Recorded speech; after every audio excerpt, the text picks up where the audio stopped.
人生はサバイバル。いつも動画を見てくれてありがとうございます。おのおのの人生はサバイバルと言っていいくらい、それぞれが波乱万丈の人生を生きることとなるのが世の常ですが、人間万事塞翁が馬という格言もあります。過ぎ去った過去にとらわれすぎず、まだ来ないがいつかは来てします未来について過剰に心配しすぎず、唯一幸福を感じられる時である今現在を大切にしてほしいと思います。このチャンネルでは敵を知り己を知れば百戦危うからず、サバイバルのための敵と何なのか、それに備えるための自分の知識と心構えを充実させておいてほしい、そんなメッセージを送っていきたいと思います。今回紹介するサバイバルは、それではお楽しみください。川で水遊び中に流されるという状況は、思いがけず流れに飲まれたり、急な増水や渦に巻き込まれたりすることが原因で発生します。このような事態に遭遇するとパニックに陥りやすいですが、冷静さを保ち、正しい行動をとることが命を守る鍵となります。以下では、このシチュエーションに遭遇した場合に生き残るための技術や知識、実際の事例を交えながら解説し、最後には克服のためのユニークな方法やアドバイスを提供します。1、川で流されるという事象とは？川で流されるという事象は、浅瀬で遊んでいる最中に突然深い場所に引き込まれたり、強い流れに巻き込まれて制御を失い、下流に押し流される状況を指します。これに加え、急な豪雨やダムの放流などで水位が急激に上昇することも原因となります。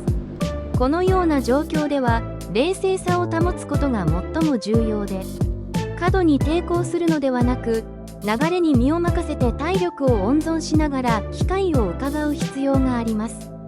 流れの強さや川の地形によっては、脱出に時間がかかる場合もあるため、適切な知識と対策を事前に知っておくことが生存率を大きく高めます。2、世界各地で起きた有名な事例。次に、川で流された事例を3つ紹介します。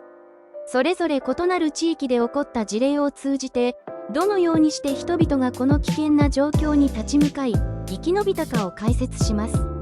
2.1 アメリカ合衆国グランドキャニオンの急流事故。1996年グランドキャニオンを訪れた観光客が急流に巻き込まれ、数キロにわたって流されました。強い流れに対してパニックに陥った彼らでしたが、グループの一人が冷静さを保ち、川の流れに逆らわずに浮かぶことを提案しました。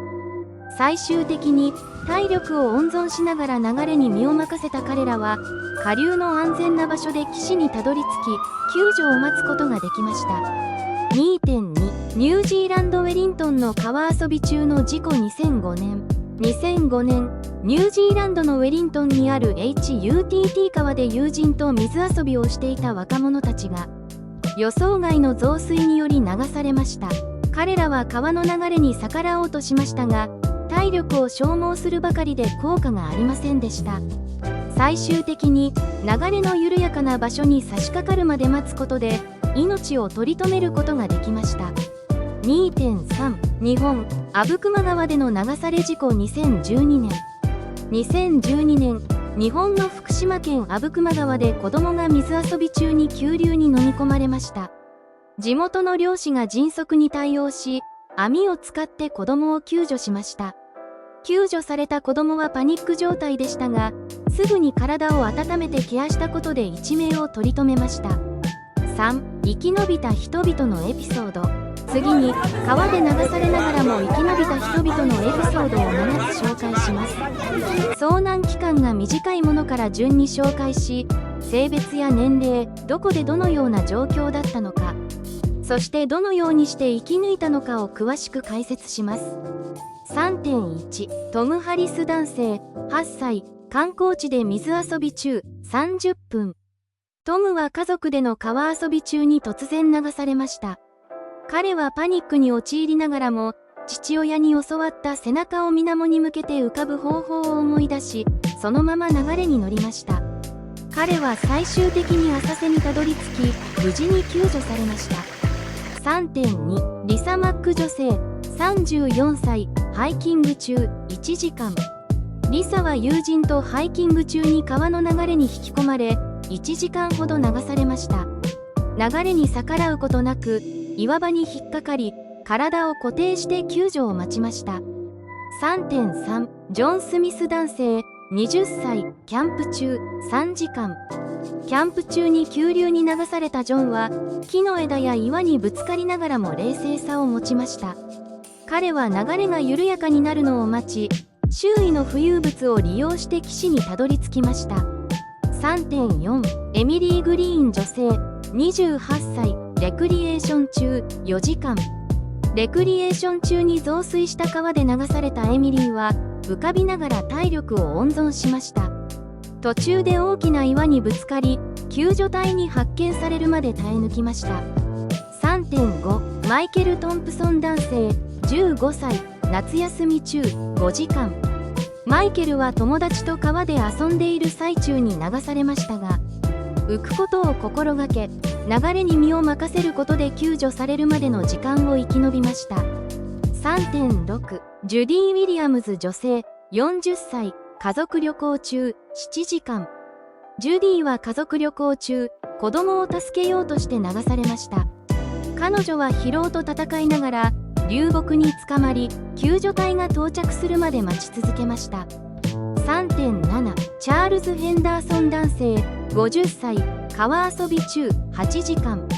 チャールズは流れの強い川に落ち8時間もの間流されました。彼は流れが落ち着くのを待ち浅瀬に到達した際に救助を求めました。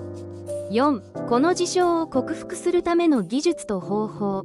ここでは川で流されるという状況を克服するための技術と方法を11個紹介します。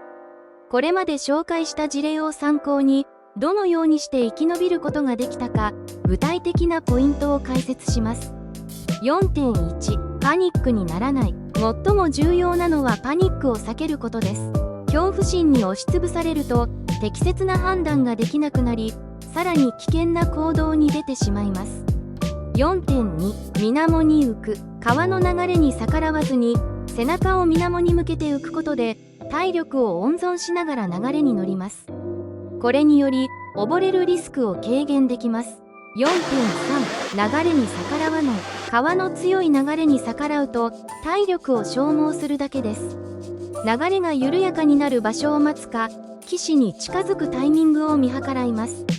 4.4 障害物を避ける。流される間岩や木の枝などの障害物に注意し衝突を避けることが重要です。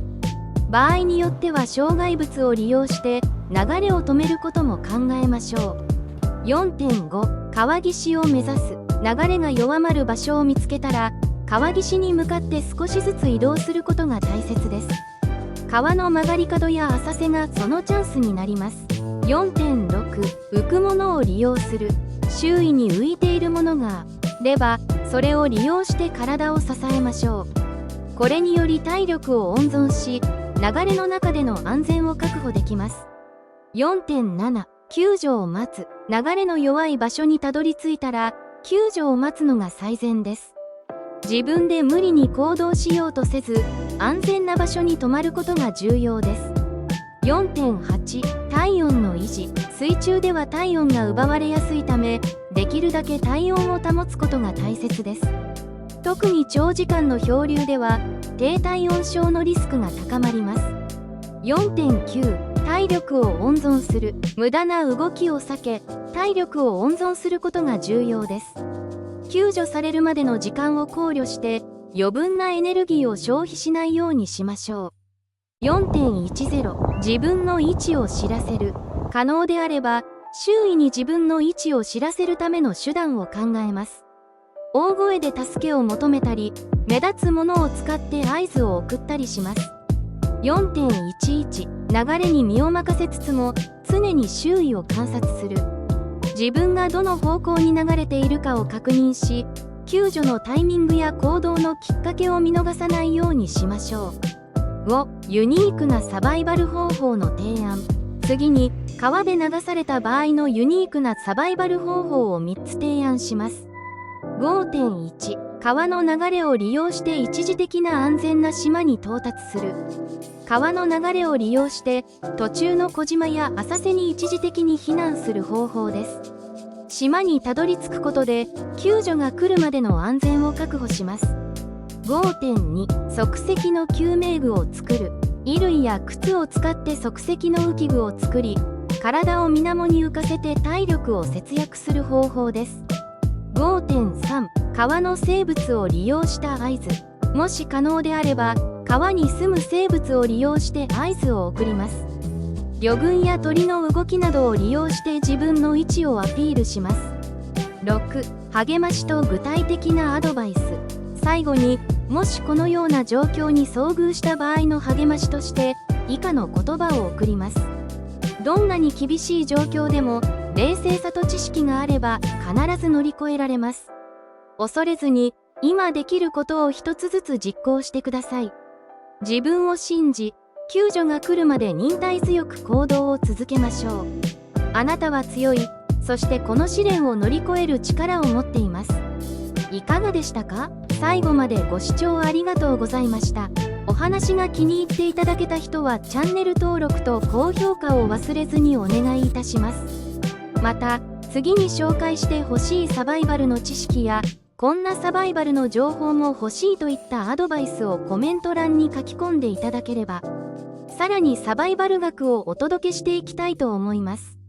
ぜひ、チャンネル登録と高評価、また実際にこの動画、人生はサバイバルを見ての感想をコメント欄へお願いします。人生はサバイバルでした。では、また次の新たなサバイバル学の授業でお会いしましょう。